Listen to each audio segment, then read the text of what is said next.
Assalamualaikum warahmatullahi wabarakatuh. Halo sahabat Farah, kita berjumpa lagi di podcast Cerita Sahabat Farah. Kita akan mendengarkan kisah-kisah inspiratif dari narasumber kita yang akan memberikan semangat dan juga mengajak kita untuk menjadi pribadi yang lebih baik dan juga kreatif dan produktif dalam menjalani keseharian kita. Nah, kali ini kita akan berbincang dengan seorang peneliti di bidang fashion disabilitas yang juga kandidat doktoral dari Fakultas Ilmu Seni Rupa dan Desain Institut Teknologi Bandung yang juga seorang dosen desain di Universitas Negeri Jakarta. Apa yang ia lakukan dan seperti apa? Langsung saja kita akan menjumpai Mbak Vera Utami Gede Putri, SPD MDS. Assalamualaikum Mbak Vera. Waalaikumsalam Mbak Ovi. Apa kabar Mbak Vera? Alhamdulillah sehat Mbak Ovi. Sibuk apa nih sekarang? Sekarang sibuk apa ya? Pastinya sedang mendalami riset. Ya insya Allah sudah selesai sih Mbak.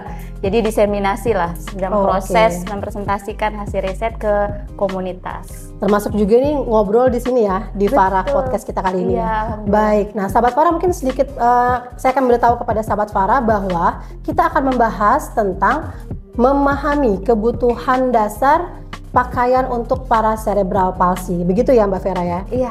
Mungkin belum banyak orang tahu nih Mbak Vera, bahwa ternyata penyandang disabilitas juga butuh baju yang bisa mengakomodasi kondisi fisik mereka gitu ya? Iya, betul. Nah, seperti apa nih riset yang Mbak Vera lakukan dan kenapa sih kok akhirnya memilih penelitian di bidang ini? Baik, terima kasih Mbak Ovi.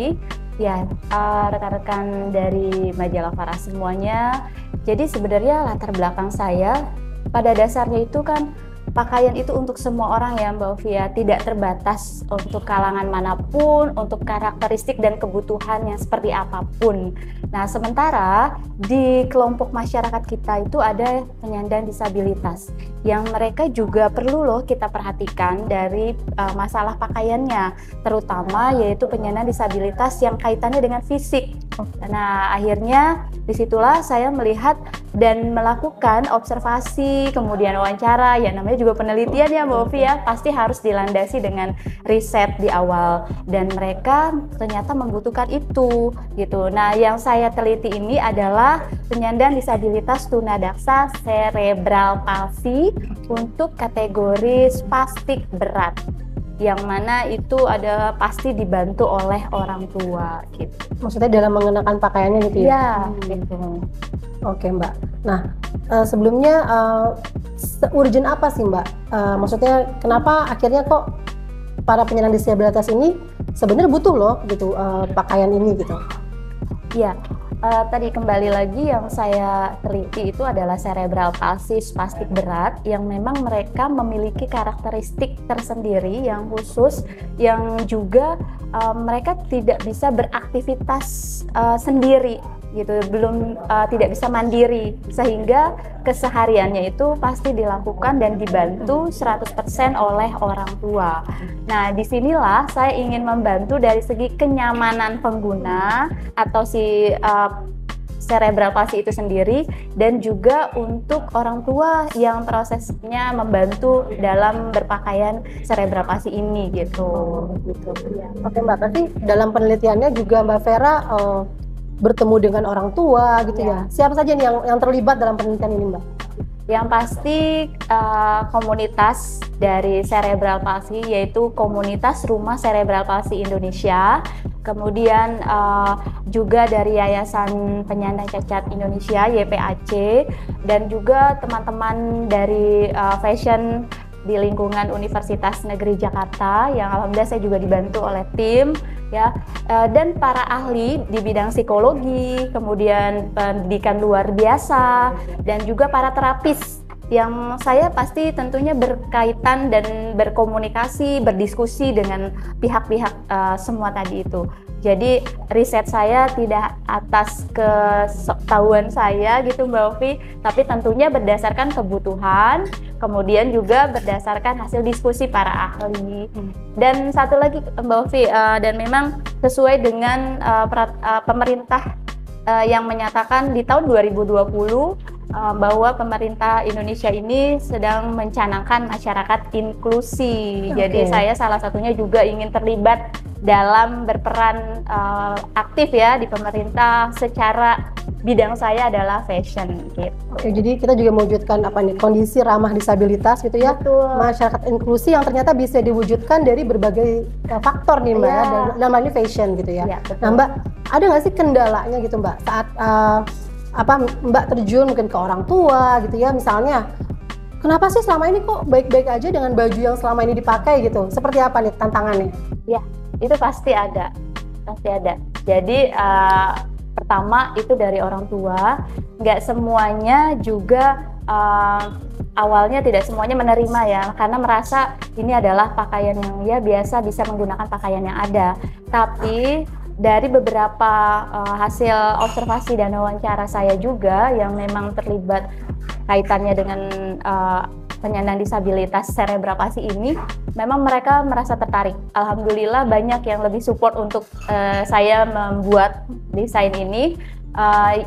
Yang lainnya pastilah tantangan tidak enaknya ada. Yang kedua tantangannya adalah kondisi dari subjek riset yang memang kan penyandang disabilitas ini kondisinya tidak bisa tidak bisa diprediksi. Apalagi saya risetnya itu dari tahun 2020 di masa pandemi, jadi memang saya masih sifatnya komunikasi by Zoom atau lewat telepon gitu. Akhirnya setelah mulai tidak diberlakukan lockdown, saya mulailah mengunjungi keluarga-keluarga. Jadi bertemu langsung gitu ya.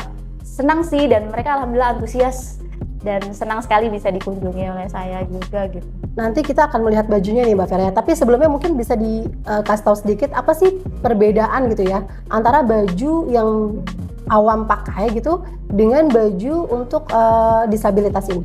Ya, jadi pada dasarnya pakaian yang saya buat ini atau desain yang saya buat ini itu bukan berarti membedakan teman-teman cerebral palsy. Jadi pakaiannya itu secara look itu sama seperti pakaian pada umumnya. Yang saya temukan ini adalah bukaan atau item yang spesifik digunakan oleh penyandang disabilitas, yang mana itu untuk kenyamanan dan kemudahan gitu. Nah, jadi bajunya looknya sama, tapi bukaan-bukaannya lah yang membedakan di bagian mana. Itu semua ada alasannya berdasarkan karakteristik dari tubuh-tubuh subjek yang sudah saya lakukan riset beberapa dari tahun-tahun lalu itu. Kemudian yang kedua berdasarkan karakteristik budaya keluarga yang saya observasi gitu. Seperti itu. Jadi misalnya ada berapa jenis atau berapa tipe, ada nggak seperti itu? Kalau dari hasil riset saya itu ada 3 tipe keluarga gitu ya. Nah itu juga mempengaruhi dari kondisi desain bagian bukaan. Misalnya tipe yang pertama itu adalah tipe keluarga yang notabene itu beliau itu hanya tinggal dengan anak cerebral palsy-nya, hanya berdua, sehingga beliau hanya lebih fokus untuk mengurus anaknya. Tapi ternyata kefokusan itu pun mempengaruhi dari sisi psikologi. Jadi kurangnya support atau support system dari lingkungan. Paling ada lingkungan masyarakat ya, tapi kan itu tidak terlalu dekat. Sementara kehidupan sehari-hari hanya berdua, sehingga mempengaruhi kespastikan dan karakteristik tubuh si penyandang disabilitas ini. Nah, sehingga pakaiannya juga berpengaruh tuh. Nah, yang kedua, tipe keluarga yang butuh kepraktisan. Kenapa? Karena beliau tinggal utuh, satu keluarga yang utuh, ada ayah, kakak, adik gitu, dan anak tengah. Anak tengah ini adalah yang cerebral palsy, Mbak. Nah, di situ si ibu harus aktif kan gitu. Maksudnya harus cepat dalam melayani atau mengurus anak cerebral palsy-nya ini gitu. Dan kebetulan kakaknya juga tunagrahita. Adiknya sedang aktif-aktifnya usia 4 tahun yang normal ini ya gitu. Jadi luar biasa. Nah, itulah juga mempengaruhi desain yang seperti apa untuk tipe keluarga yang praktis seperti ini. Nah, yang ketiga, tipe keluarga yang sebenarnya beliau tidak lengkap ya, maksudnya secara ini keluarganya, tapi support system dari kakak dan adik luar biasa. Terus ibu juga luar biasa rasa ingin tahu terhadap perkembangan si anak, sehingga apapun itu ingin anaknya yang terbaik maka dilakukan.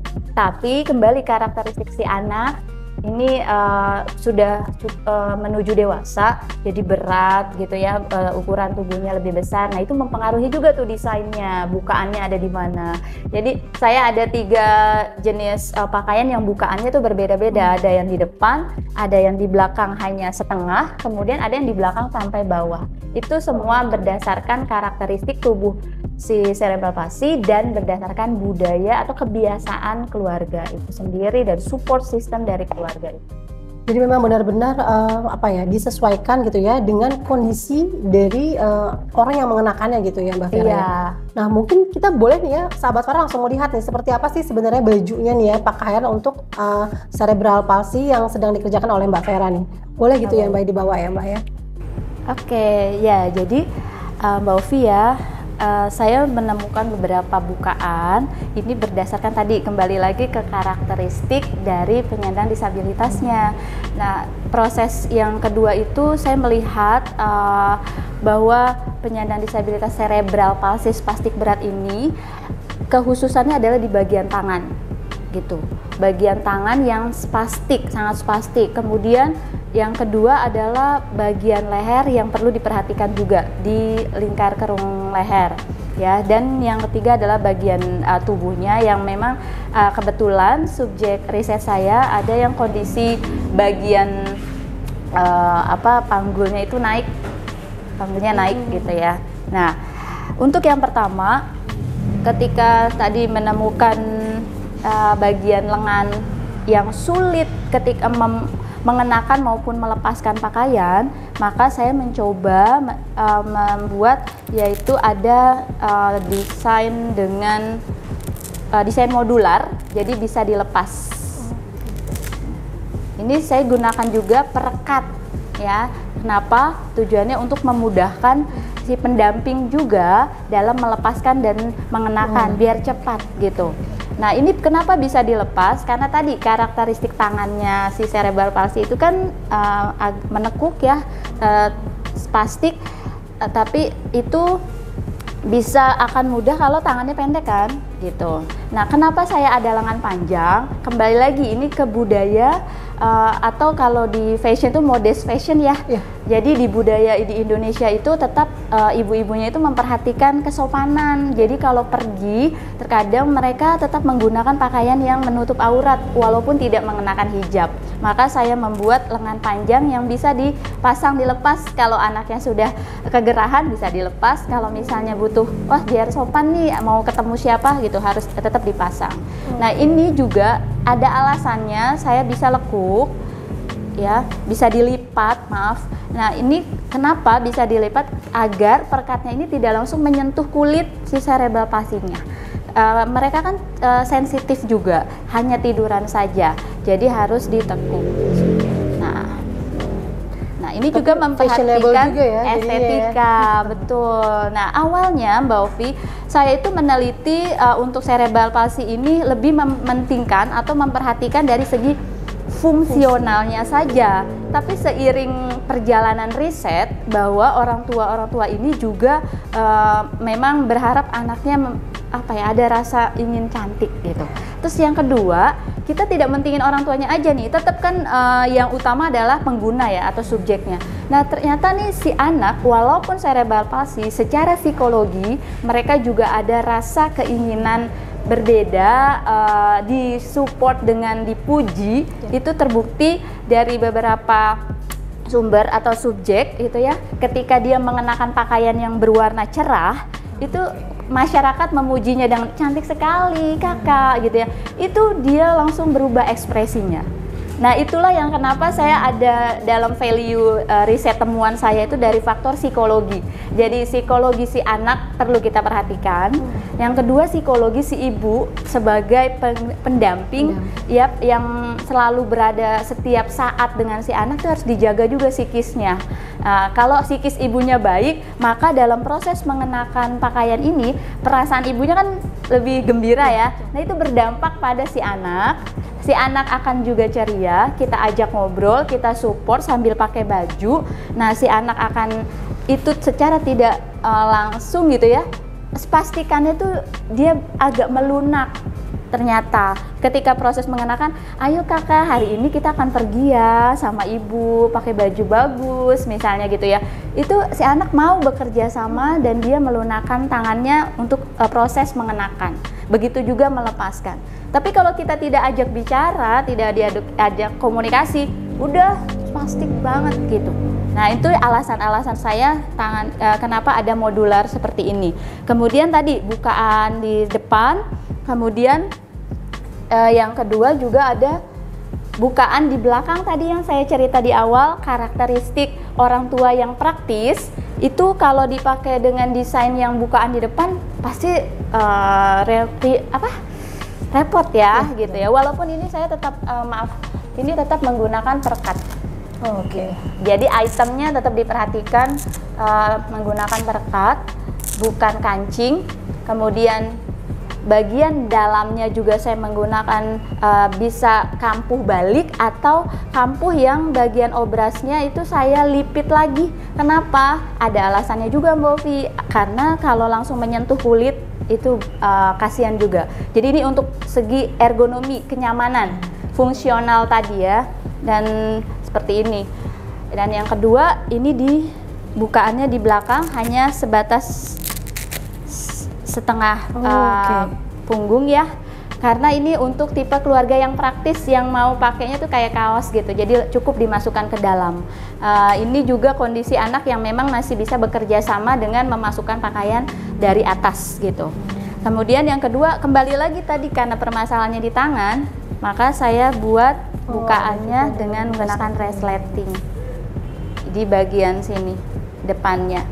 Pernah di awal saya membuka di sini Mbak Ovi, tapi ternyata berdasarkan riset juga di sini membuat tidak nyaman, ada benjolan ini ya bagian resletingnya. Nah ini bisa dibuka sehingga ketika tangannya tadi yang melekuk itu mudah ya dibuka sini, kalau mau sopan lagi bisa ditutup kembali. Dan ini juga tadi ada kerah pasang. Kalau mau lebih cantik lagi, ya saya bisa pakai kerah pasang. Dan sebenarnya ini juga bisa dibuat kerah yang lebih besar untuk sebagai berfungsi celemek gitu. Oke. Ya bisa. Nah itu yang kedua. Yang ketiga masih bukaan di depan juga, tapi juga ada yang saya buat bukaannya di belakang full. Ya tadi berdasarkan karakteristik dan kondisi keluarga. Kemudian ini juga saya buat ada resleting di depan.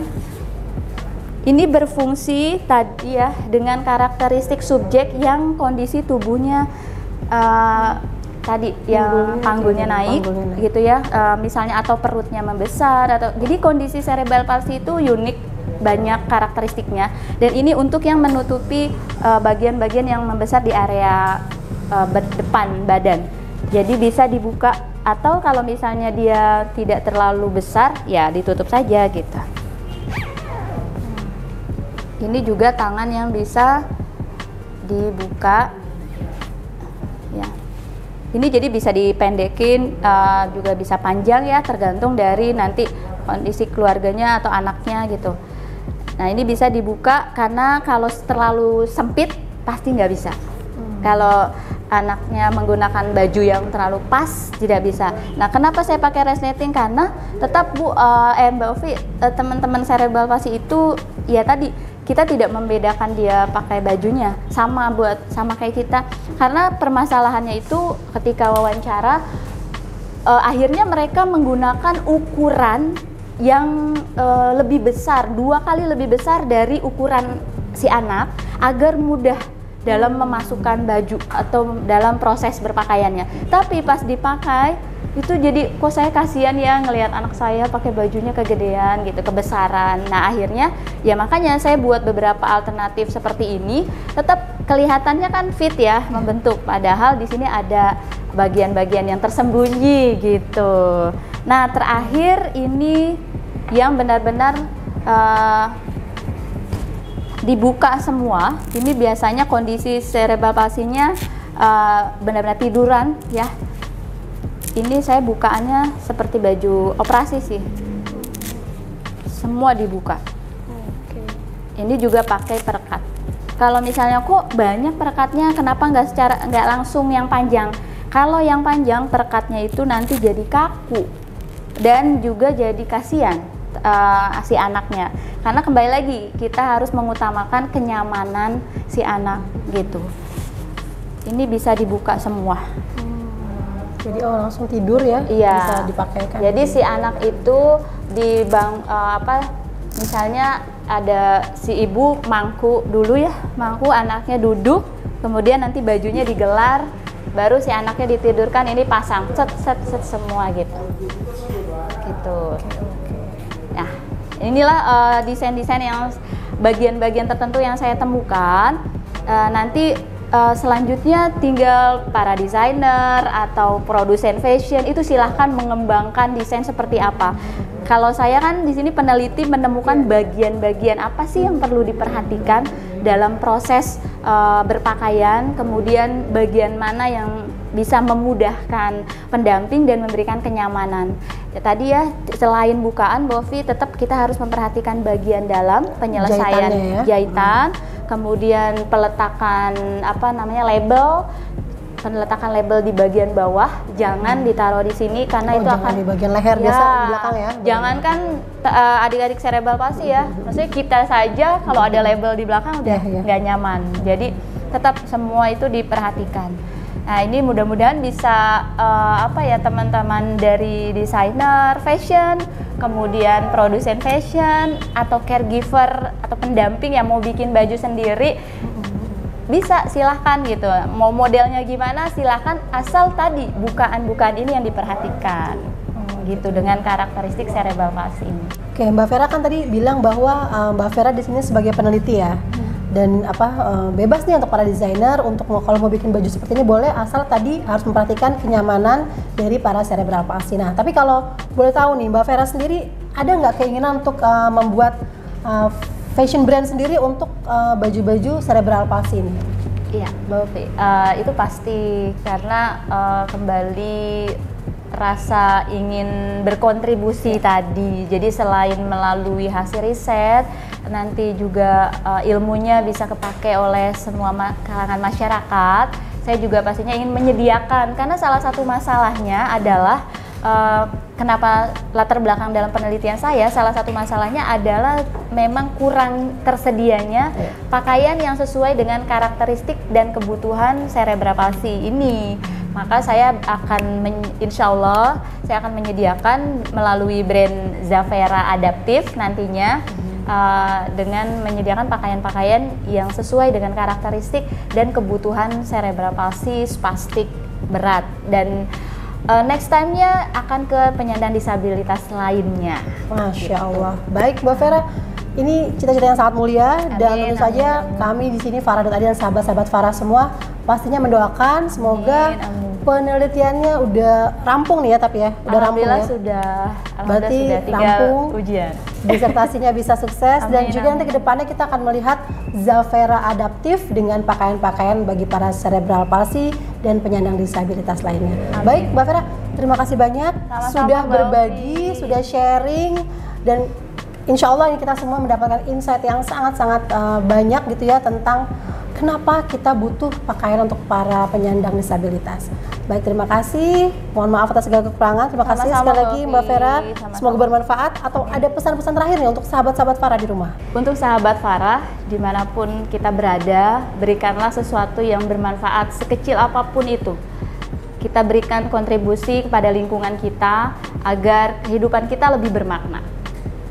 Baik, terima kasih sahabat Farah. Stay positif, stay kreatif. Wassalamualaikum warahmatullahi wabarakatuh. Waalaikumsalam warahmatullahi wabarakatuh.